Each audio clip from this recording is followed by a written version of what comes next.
it's inevitable. I hope the fiat as currency, it dies off in the next 100 years for the benefit of ordinary people, because they suffer the most. Even with people trying to slowing it down, they are weirdly enhancing it. Not in just for the price, you're in for, if something overnight happens with the fiat world, you're good. I hope the transition to sound money standard is peaceful. Bitcoin can only lose if nobody talks about it and nobody uses it and nobody does anything. It happens relatively soon, gradually, and permanently.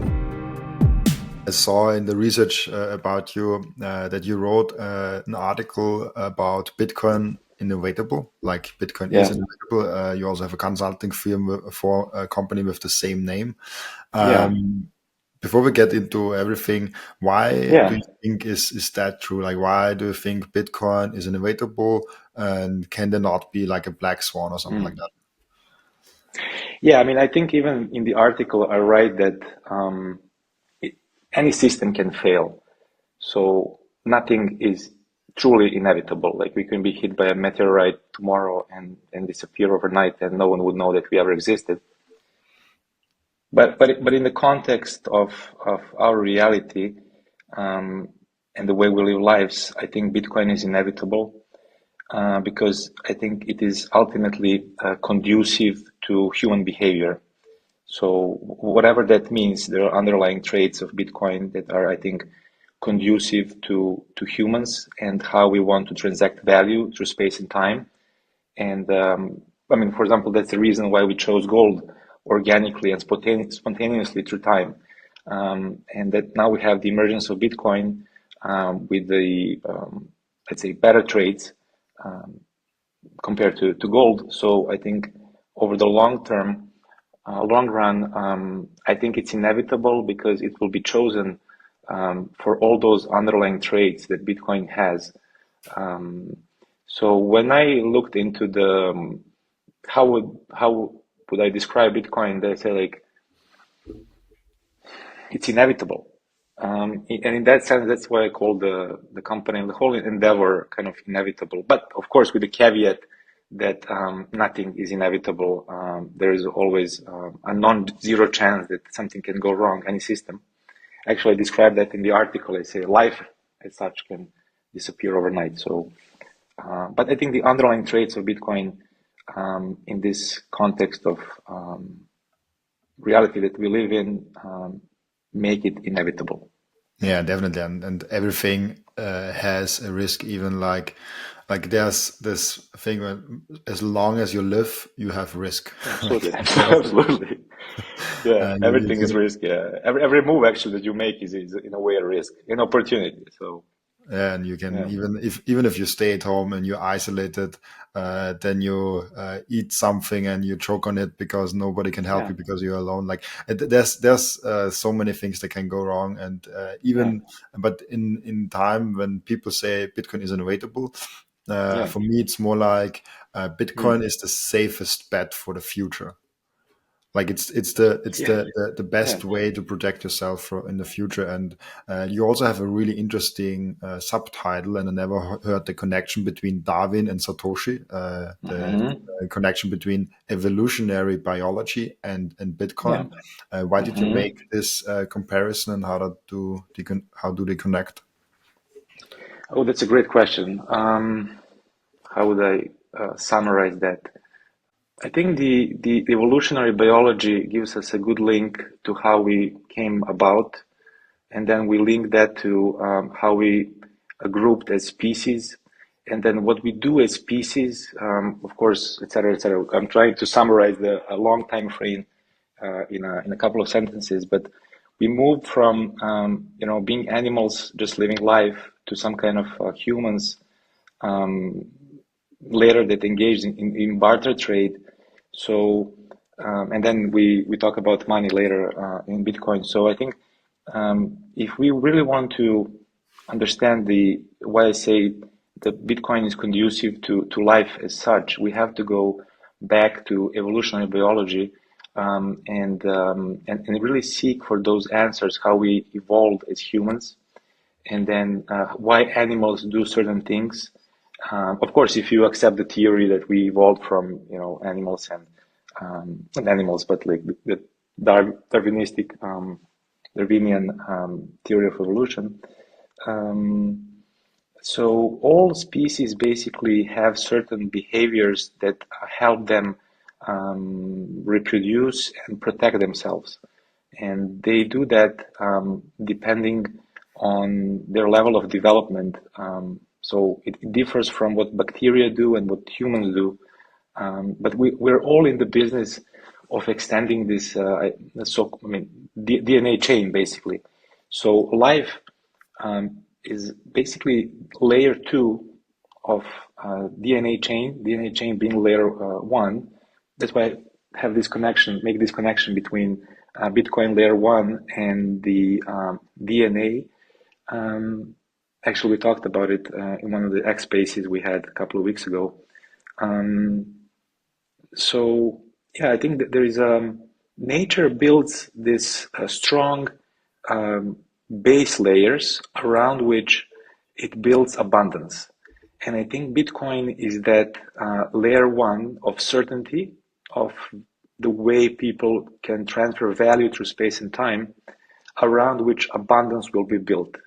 And this is the parallel between, I think, Bitcoin, Satoshi, and Darwinian theory, where life is just a layer 2, basically, around that layer 1 being a DNA chain. And once you have this certainty of code, beautiful things can be built around. When you build something such a long-term, almost indestructible layer, then abundance can be built. So I derive a lot of understanding of what Bitcoin can do to the world from evolutionary biology. I'm not a biologist in any way, shape, or form, but just like a curious observer. And in that sense, I simply link these 2 points. Because anything that you analyze, we talk about risk or opportunities of life, anything stems from our behavior and who we are as species and individuals. So I think there is always, if you want to understand why we do certain things, there is always evolutionary biology is always a great starting point in understanding anything that we do today. Yeah, definitely. And I think it's always interesting to see where is the connection between stuff. And when we then see Darwin and evolutionary, where like not as strong species or not as strong as whatever die off and the stronger survive. Then we also come to the conclusion that cryptocurrencies, there are like a lot of different ones. I like to call them shitcoins. Absolutely. Some other like to call them altcoins. I think there is no alternative to Bitcoin, so I call them shitcoins. Yeah, of course. And then we come to this conclusion where those alternative coins to Bitcoin will over time lose because the strongest has to survive. With also, I don't know if there's a connection also with that. Yes, of course. It's not the strongest species that survive, but the most adaptable ones, but also the ones that are in a way indestructible. And I would add to that give the most value to people if they're conducive to the laws of nature.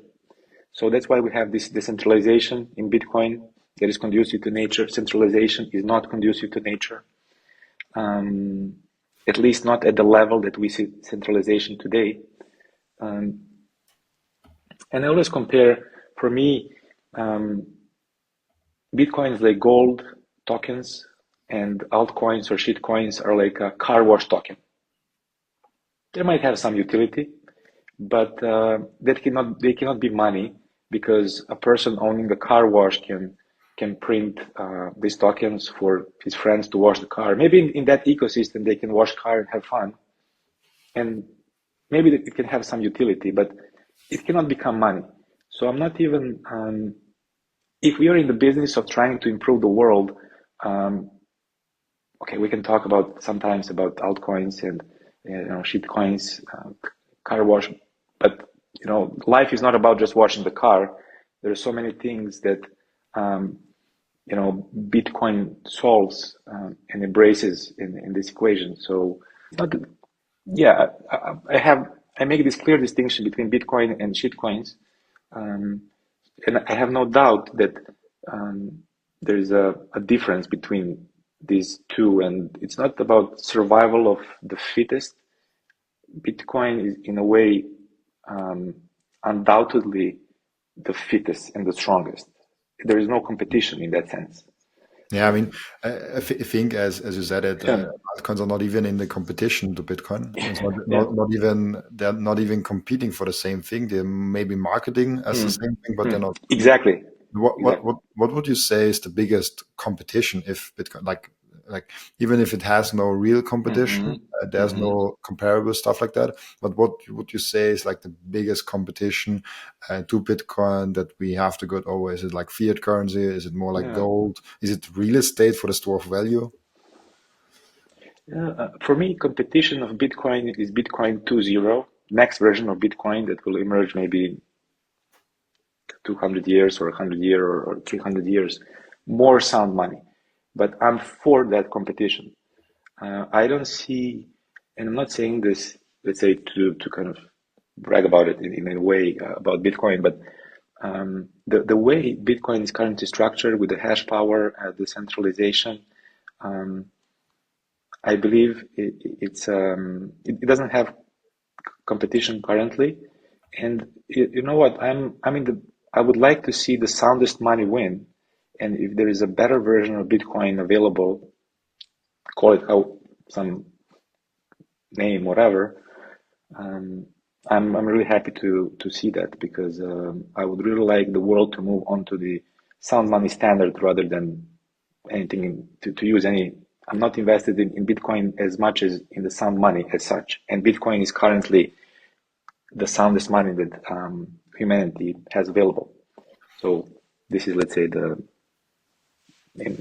what do you think about competition? Let's say, Definitely, and it's so interesting because we are so bullish on focused on Bitcoin, but it's only because it's sound money. And 100%. when we then say, oh, but what happens if Bitcoin fails? It's okay. If it fails, then it fails. Like then it never was really sound money. Then we were wrong. Then we will search for the next sound money and we will embrace that one. Like I don't Yeah, think it will fail. I think it will yeah. completely be the base layer of everything. But even if we say Mm-hmm. it fails, um, Mm-hmm. then okay, we were wrong. But Mm-hmm. the principles that we teach about sound money, they're still intact. It's just a different Yes. vehicle that we need. Yeah, I fully agree. I really hope it doesn't fail because it's a really good chance to move on to the sound money standard. Um, yeah, I think because of the nature of the fiat money and the fiat world, humanity has been incentivized to develop a solution for this bleeding rate of inflation. And I think that we could say that there were trials with the hash cash or all these kind of cryptocurrencies to make it digital sound money over the last 50 years, maybe 20. Um, so this is the latest iteration of that attempt to have sound money, and currently it's successful, and I think it will be successful as well. Um, so yeah, that's the yeah. Yeah. Is there like, I'm always wondering for people that have Bitcoin and understood it, was there like a bulb moment for you where like, oh crap, Mm, now I understand Bitcoin. Now I know why it's yeah, yeah. innovative. Was there like something that you learned about Bitcoin, something you heard about Bitcoin that's like, oh, okay, that's why it's sound money. And further to that question, did you get Yeah. sound money standards before, like this Austrian economics field Mm, for mm. Bitcoin, or did you learn it with Bitcoin then? That's a good question. It's interesting because I was really deep into the fiat world and the Keynesian School of Economics. So I studied Keynesian School of Economics for all my university. I studied economics, Keynesian School particularly. It was really strong Keynesian School of Economics in it. So I had a huge fiat bubble being built on one side, and I lived this fiat world, let's say. And then I think like I first heard about Bitcoin in 2015 when a friend called me and said, "There's this cryptocurrency, rising in a certain number of percentages, whatever." I said it's a scam. Being part of the fiat world, I just moved on. I didn't look into it at all. And then it was 2016. I did a CFA course, level 1, to further inflate my fiat bubble, personal fiat bubble. And then I was just involved listening to podcasts about investing, etc. Actually, I heard that you were invested in Tesla. I did the same some time ago. We have a similar story in that sense. And then 2018, I read the Bitcoin Standard book, and I was really lucky to really read it a couple of months just after publishing. And I was first astounded at what this is. That there is it literally deleted my previous understanding of the world. So there was a point I didn't know anything. And it was really a kind of a spiritual moment, I would say. I don't want to say I was angry at myself, but really I spent a lot of time in this fiat world, and then read the Bitcoin Standard once. And then this sounded too good to be true, that there is a alternative economics based on subjective valorization of in human action, etc., etc. Not the classical economics Keynesian school where they solve everything with printing. So I read twice Bitcoin Standard. And at that point, I was really convinced. And from then on, I started reading Austrian School of Economics economists, and but I would always come back to Bitcoin Standard book. And actually, I had the opportunity to meet Seyr in Miami conference last year, and I really thank him for changing my life in that sense, from fiat world to the Bitcoin world. And that's where the light bulb is basically that book. That book is the instrumental in my journey. After that, I read a lot of books on this topic and topic of sound money. And so the transitional moment was definitely that book. And I just kept reading, and just because it took me a while to build my conviction fully, because coming from fiat world, it's not easy to kill your ego in that sense. You want to believe that Keynesian school of economics is still the way to go. There's a problem with economy. You just print more money or print less money, raise or lower interest rates. But we shouldn't be in that business at all. But swimming in that water as fish, we don't know that the water is around us. And it's really important for people. That's what I said. I can never convince anyone to move onto the Bitcoin Standard and Bitcoin way of thinking, sound money thinking, because it's really hard. Everything around us is fiat world. And so I'm grateful to have that light bulb switched on at some point, because I would just be part of the fiat world forever. And it's really hard to move on to the sound money, low time preference thinking, if you are not curious somehow about, I don't even know what, probably personal progress, understanding of your own reality life, how you want to conduct this consciousness from birth to death. So yeah, Bitcoin Standard book will always be my first moment where I kind of really got a grip on Bitcoin. Why do you think it's so hard for people to understand Austrian economics? I have so many clever and intelligent people in my environment that just don't understand it. They truly think, oh, you have to print money in order to trigger the economy, in order to help even poor people. I heard this argument that we have to print money to help the poor people, and it's like, Really? Like why is that still so ingrained? Like, of course it's taught in the schools, it's taught in the universities. There's almost no Austrian economics. Like, I studied Yeah. economics in Austria. Have others that studied economics in Yeah. Austria. There is no Yeah. Austrian economics in the Yeah. studies in Yeah. Austria in economics. Yeah. Yeah. So Um, Actually, I studied economics in Austria as well, at IHS Vienna. I was just a summer, or actually a winter student. I was there a while for a couple of months in Vienna. Yeah, you're right. There is no Austrian economics in Austria. It was also Keynesian School of Economics. But back to your question of why it is hard. People are just too busy living their existence. I don't want to say blindly or consciously, but yes, to a certain degree, they don't have maybe time due to the nature sometimes of the fiat world to step back and look at their lives and see how they can be improved in all realms. Um, One of those realms is my understanding of the world. And also, when you're taught from very young age certain things, it's really hard to change your mindset on many things.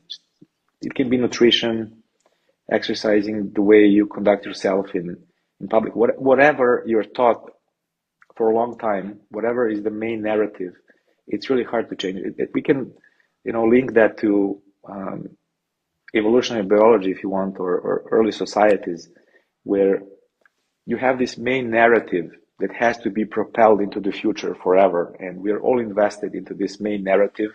And if you are against this main narrative, you are an enemy of the society, and so you don't even try to look for other narratives, because even if you find out another narrative, um, the chances of you doing something meaningful with that might be low, because you might be killed or something, because you said that this road is dangerous for our tribe to go.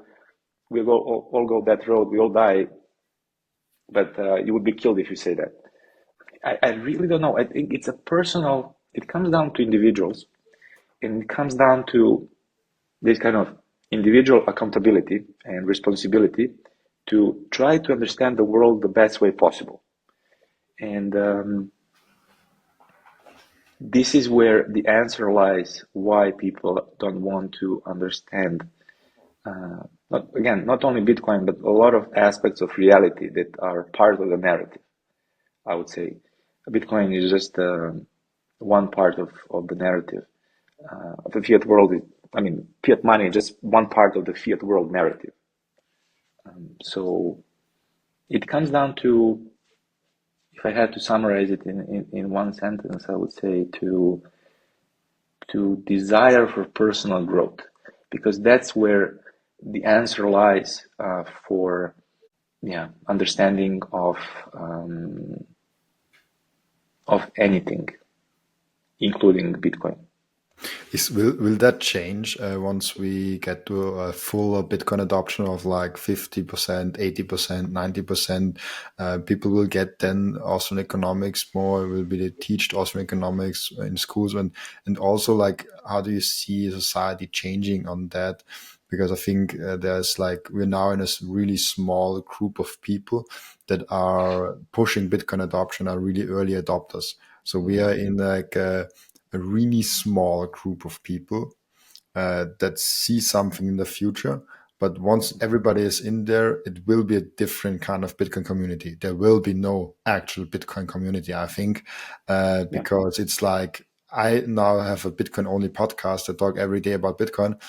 In 20, 30 years, probably not, because Bitcoin will be boring. It's just in our everyday lives. It's like, I don't talk every day about email. Like, it will be, or about the TCP/IP protocol, because at some point it Exactly. will be boring. Maybe I talk about finance and stuff like that in general. But do you see a world where then it gets boring and people just get it why some money is better, or is it still like? I want to live in that world. And I hope even anything they do around Bitcoin is building little blocks towards that world. Yeah, in that sense, when the adoption rate is really high, the narrative will be Bitcoin itself, and that's going to be the main money, and we will be all part of that world. And so the narrative will then be around, of course, Austrian School of Economics. There won't be central banks. It will be just this organic money, Bitcoin. People will have understanding of the importance of hard money. One point here is that I hope the transition to sound money standard is peaceful, because somehow I just don't see us learning this lesson gradually. I have a feeling that something big has to fail for us to understand this, and I'm a bit worried about what it will take, how much pain we need to wake up. And I hope the pain is low as possible, suffering as well, because this is how humans learn the best, when they experience pain at large scale. So hyperinflation, wars, this global reset towards a sound money standard, because fiat world brings a lot of nonsense with itself and propels this into the future. So yes, once we're on a Bitcoin standard, it's going to be normal. No one will talk about Bitcoin. We will use Bitcoin the same way we use fiat money today. You just buy things with how much you have. But I'm a bit worried about the transition to that standard, because what we do here in the podcast and in the Bitcoin world is we try to build these blocks so that we have this gradual transition. And when people are ready, maybe to show knowledge, to distribute knowledge of the importance of sound money standard, but I just don't feel that the receipt of our message is impactful enough for people to study it more. When they feel pain, maybe that's where they will jump onto the Bitcoin standard. Again, I just hope that pain collectively is not huge. Being, for example, a war or some famine or whatever negative might affect us as a society on that road.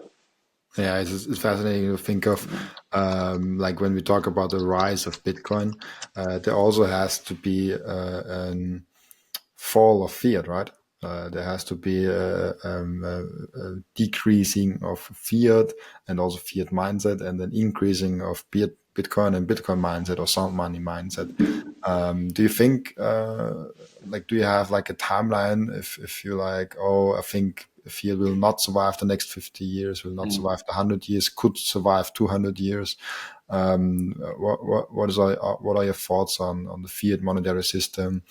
Because it's already, I think, impressive that it lives so long.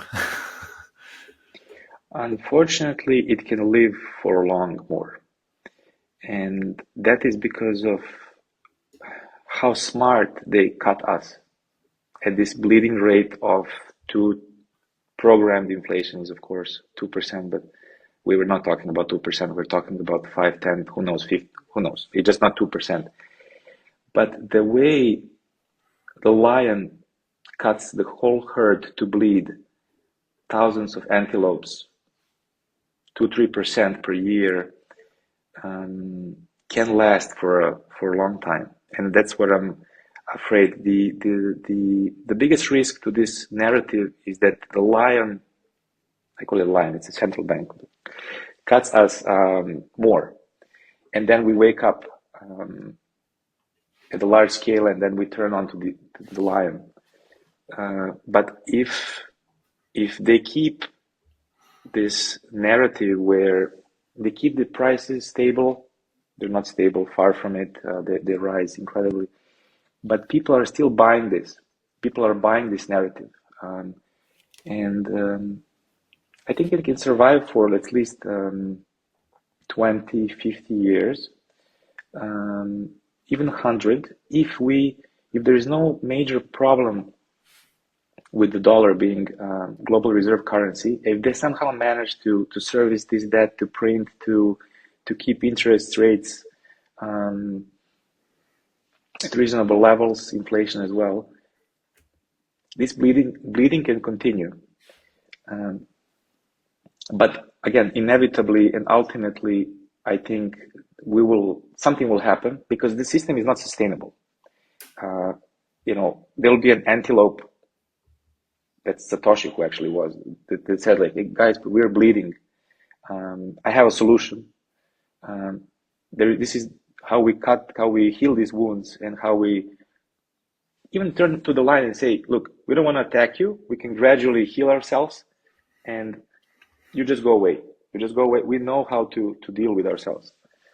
I don't know if that's a great example, but this is how I try to think this through. So unless there is a big adverse monetary event happening, it can survive for some time more.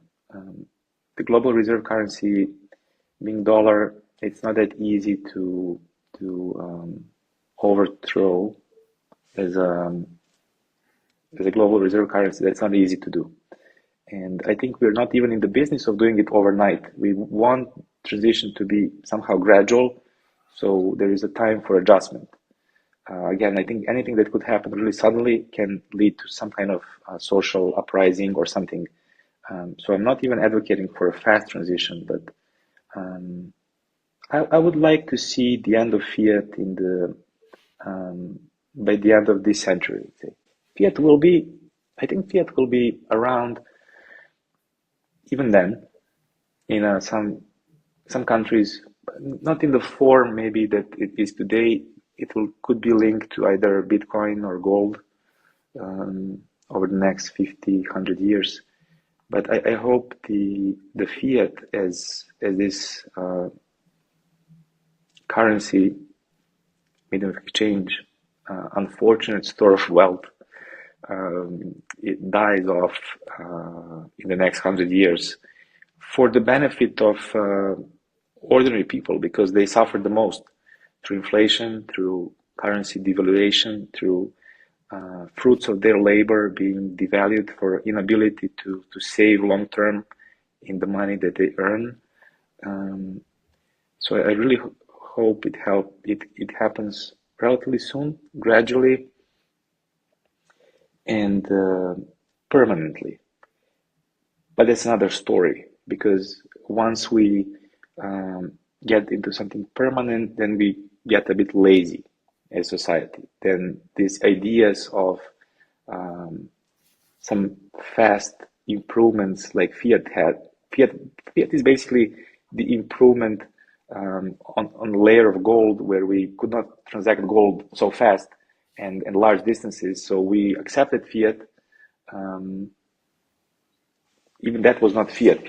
That was a Fiat backed by gold, but the real Fiat, that gave the birth, the gold standard gave the birth to fiat currency, not backed by gold, because it gave sellability, or in people's minds, paper suddenly had value as claims on gold. So when we broke off the gold standard, paper still had some notion of value in people's minds. And the mistake that we did there as society or humanity is that we allowed this transition to usher in without knowing the full consequences of how it will unfold. So I don't want that to happen again on the Bitcoin standard. So everything is fine now, but then we find a way to screw things up.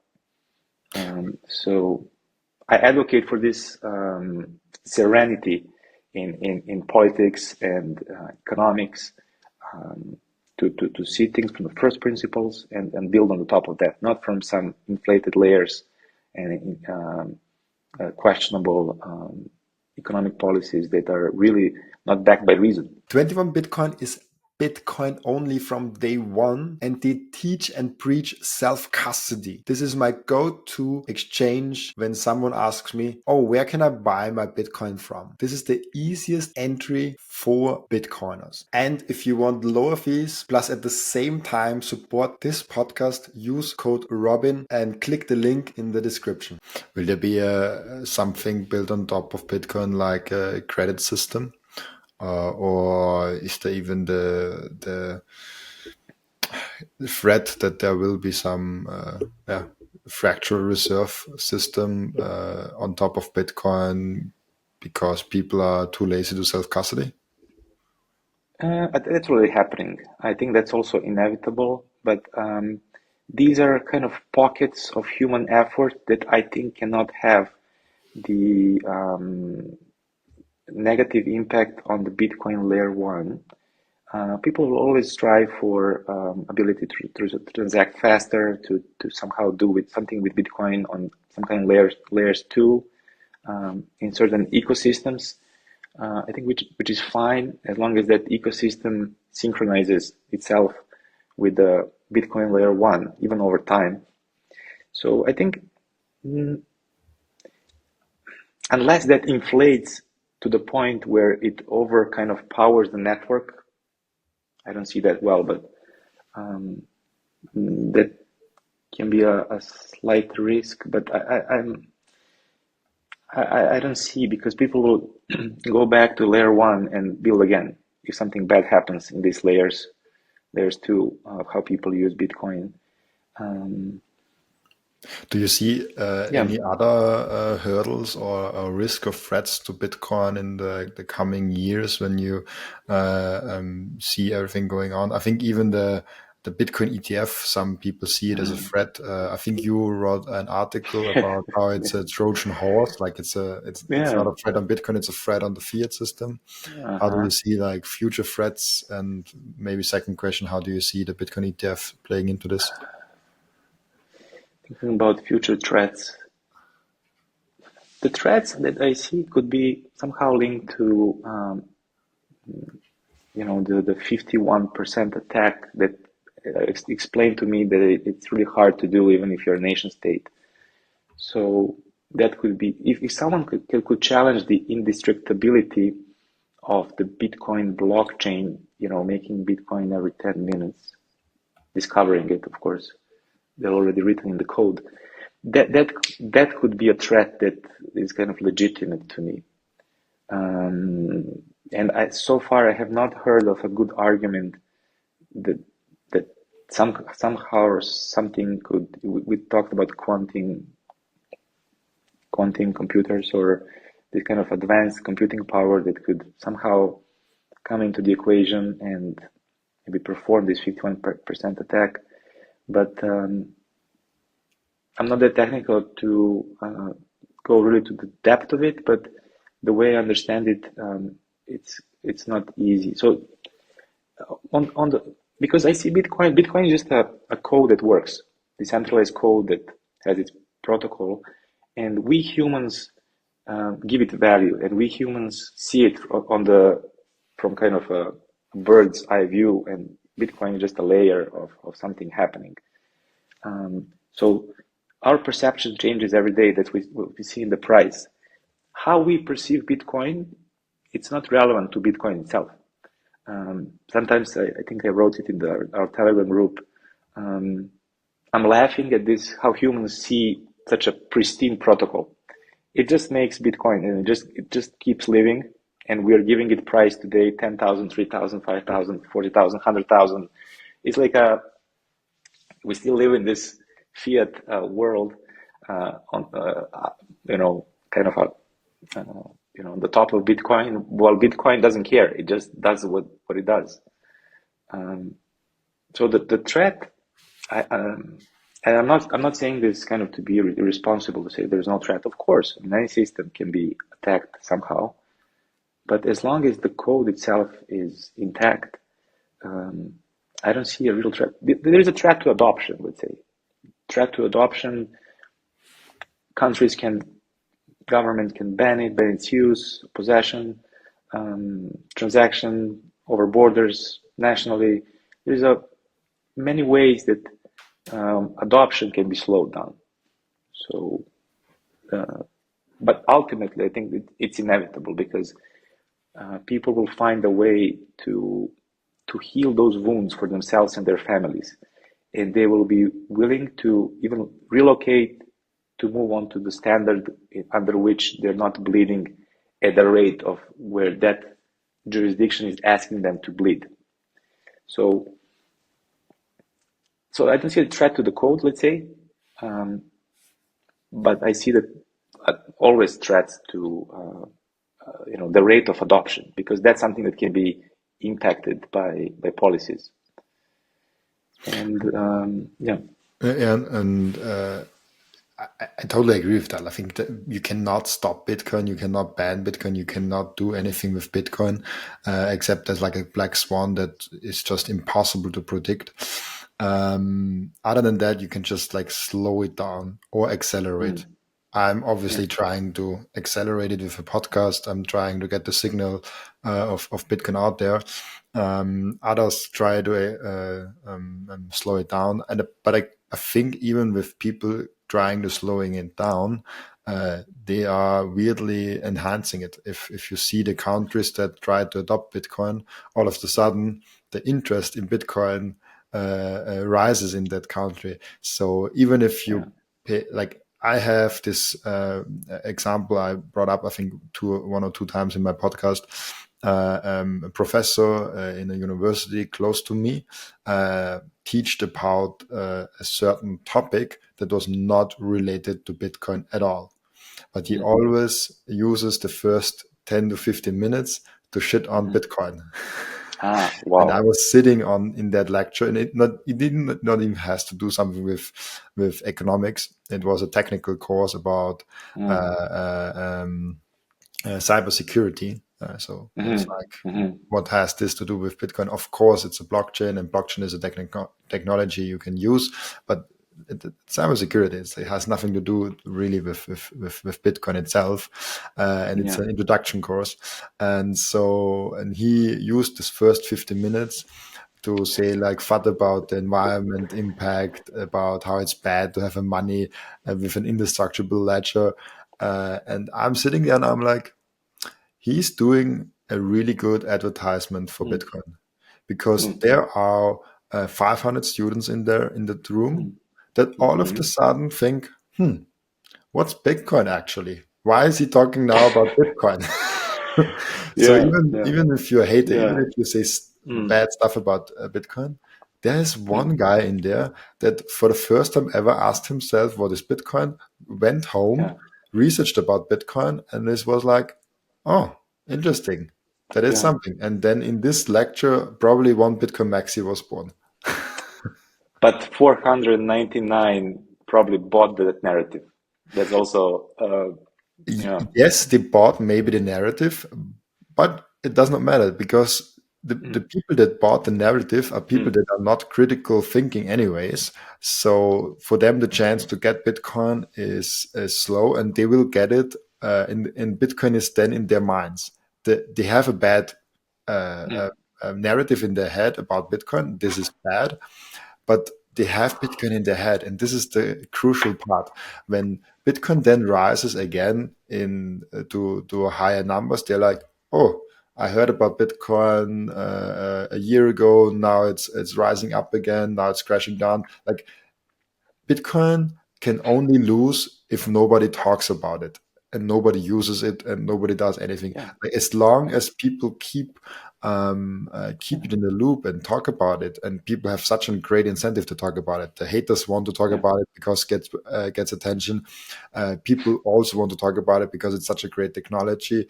So as long as it's in the loop, it will win. The worst thing that can happen to Bitcoin, that nobody cares about it and everybody drops it, and then it's like, I don't want it anymore, which I don't think will happen in any, like, at all. Like, this is a scenario where I'm like, I cannot foresee that. I think it's great that Bitcoin is in the loop. As you said, it's great because I want Bitcoin to be challenged in these early years, so we don't adopt something that's going to fail in 50 years. So then we have a bigger problem than now. So these are the years where Bitcoin should be challenged, and people. It's normal that people had this opinion on Bitcoin. It's just normal, and it should be challenged. And I think that, of course, breeds the anti-fragility of Bitcoin, and it should be anti-fragile to become even better as a result of attack, because it strengthens its narrative by being attacked, that it's stronger than the narrative. Yeah. So I welcome that. It just, we're losing time, but okay, that's also inevitable. That's the way humans are. Until it's super obvious, we will challenge it, and then we will accept it, because we have to, I guess, test it for ourselves. I guess to not accept something, we are resistant to change, so inherently. So yeah, I think it's a good thing that it's in the loop.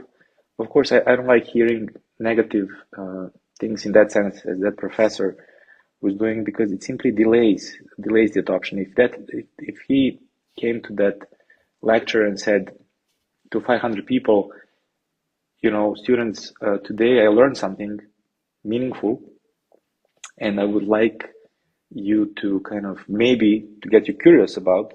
That's a much better thing to do. Even if he came to the class and said, I found something, I don't know what it is. Let us all together see what it is, and then maybe we can judge, but not to come and be negative from beginning. Again, that just delays adoption. This doesn't do anything to Bitcoin itself. So, yeah. Yeah, definitely.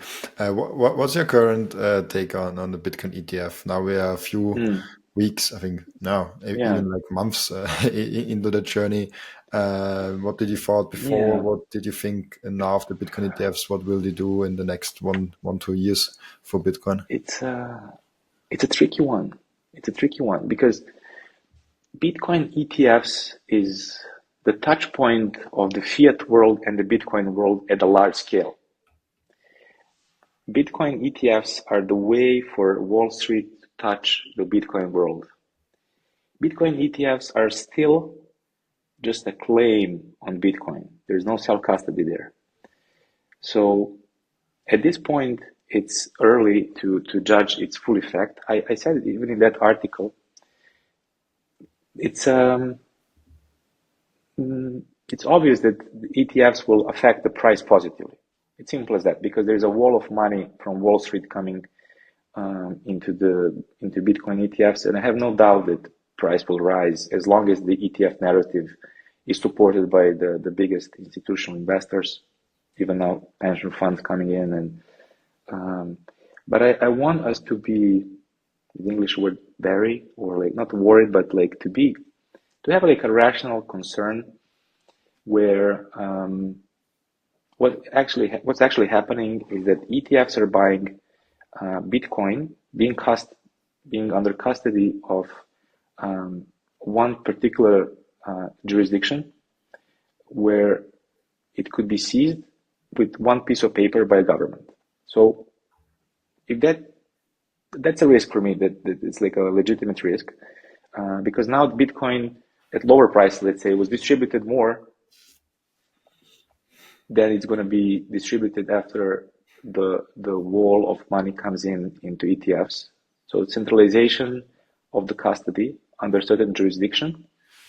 Again, it's inevitable. That's something we can also not influence much, because on the way of adoption of Bitcoin as global money, etc., Bitcoin ETFs, the way fiat world sees Bitcoin world, it was meant to happen. That link, that claim on something that is stored somewhere else, because the whole fiat world is the world of transacting claims. We don't transact actually anything in the fiat world. We transact claims. We don't know, because that's why the Bitcoin is the first, maybe only asset in the world that you can truly own in your head. You don't have to own it physically. And that's really hard for the fiat world to grasp.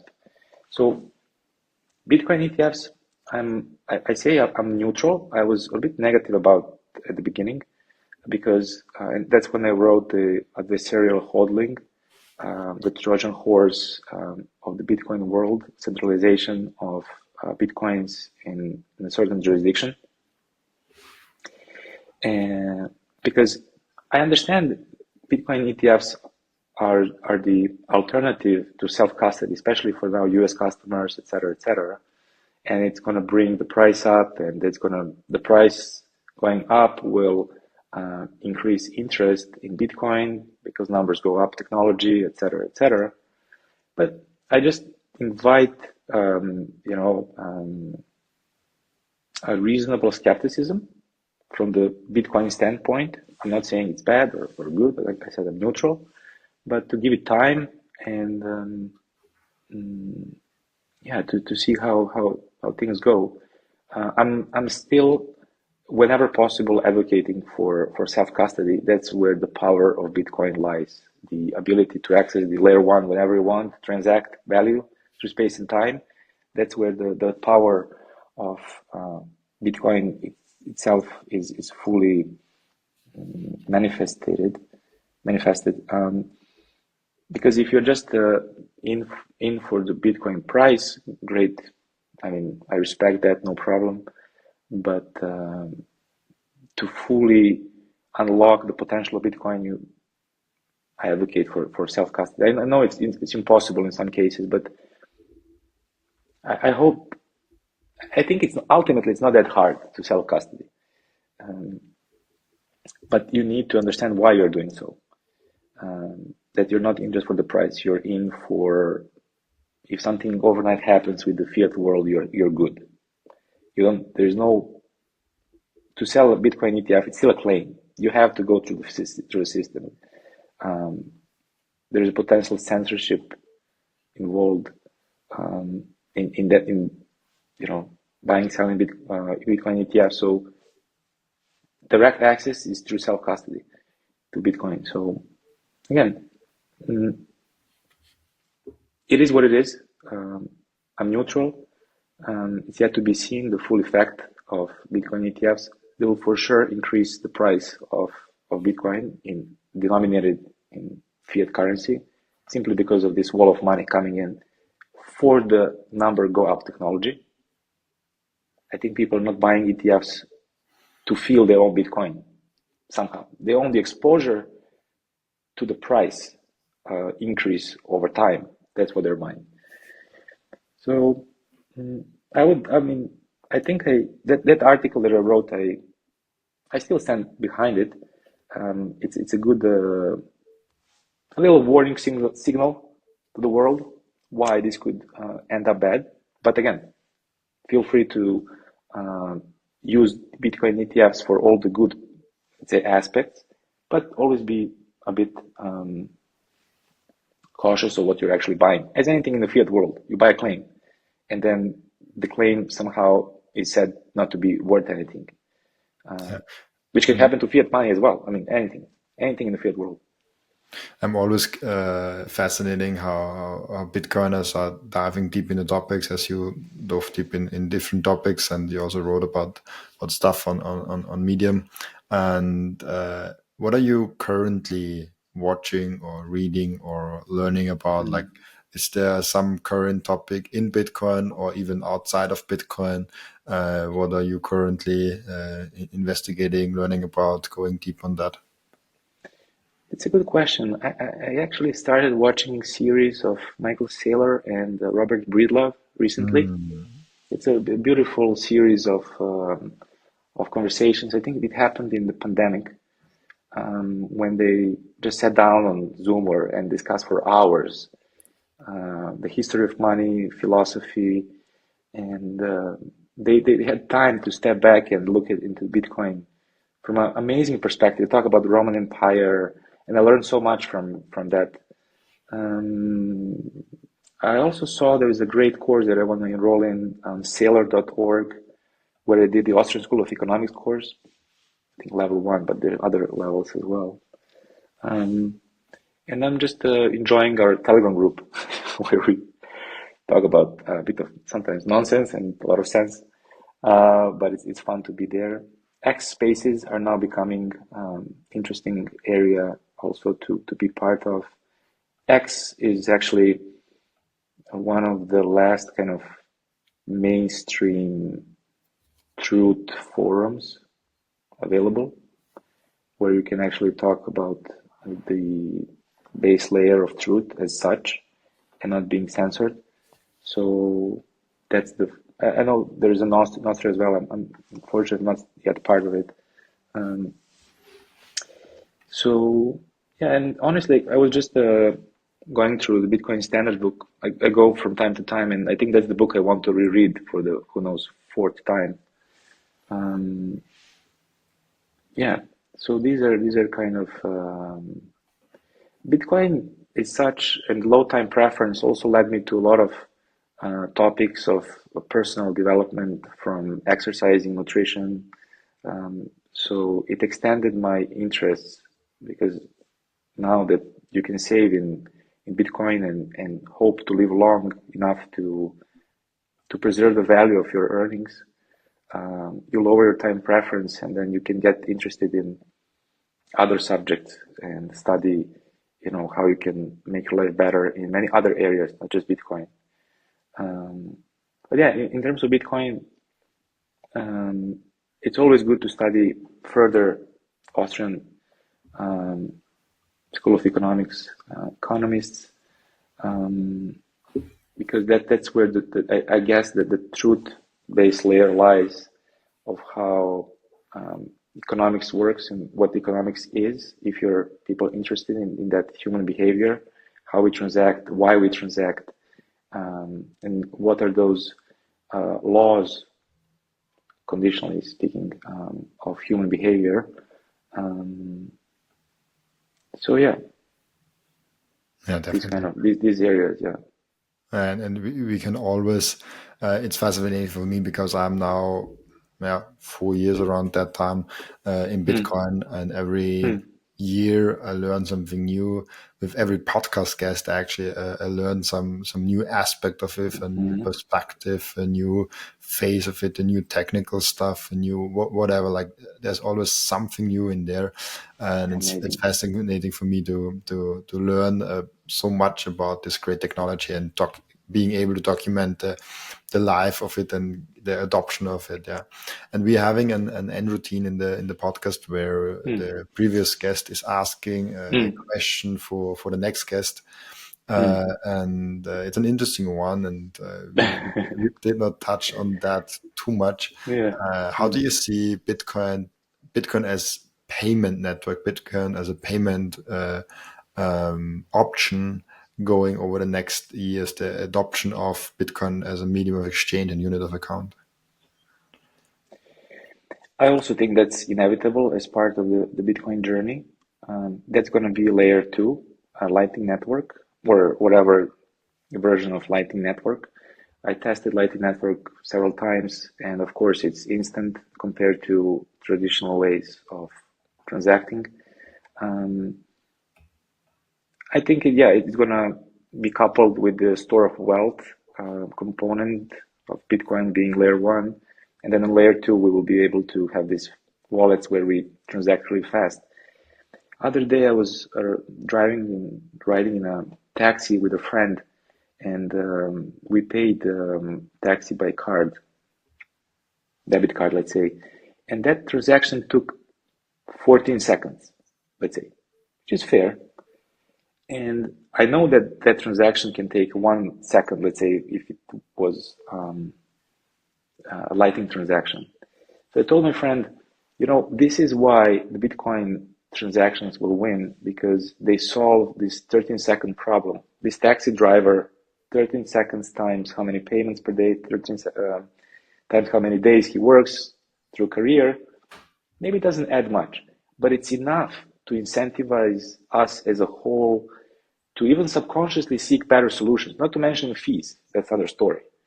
Fees are also lower, but time. We don't want to waste time on this planet Earth. So people will naturally gravitates towards these solutions that are simply better.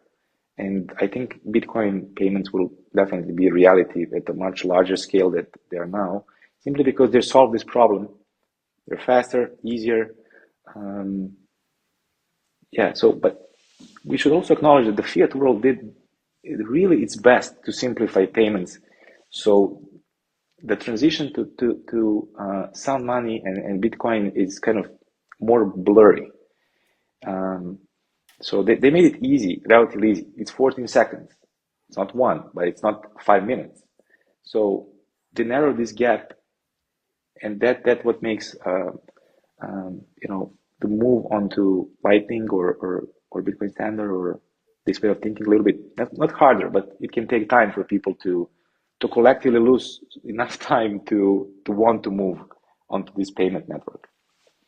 I'm deeply convinced that all those networks like MasterCard and Visa are at some point forced to either die or adopt Bitcoin. And it will be interesting to see. Thank you, Marko, for being on. It was a pleasure talking with you. It's Likewise. an absolute pleasure to talk everyday Bitcoin with a new guest. And I love to have you. For people that have questions now about you, about your thesis, and want to go deeper with you personally, do you have what's the best way to reach out to you, to connect with you? I think my website, inevitablebtc.com, or on X, inevitablebtc_. You can find me there. Okay, perfect. Then thank you for being on. It was a pleasure talking with you. Thank you for the invitation.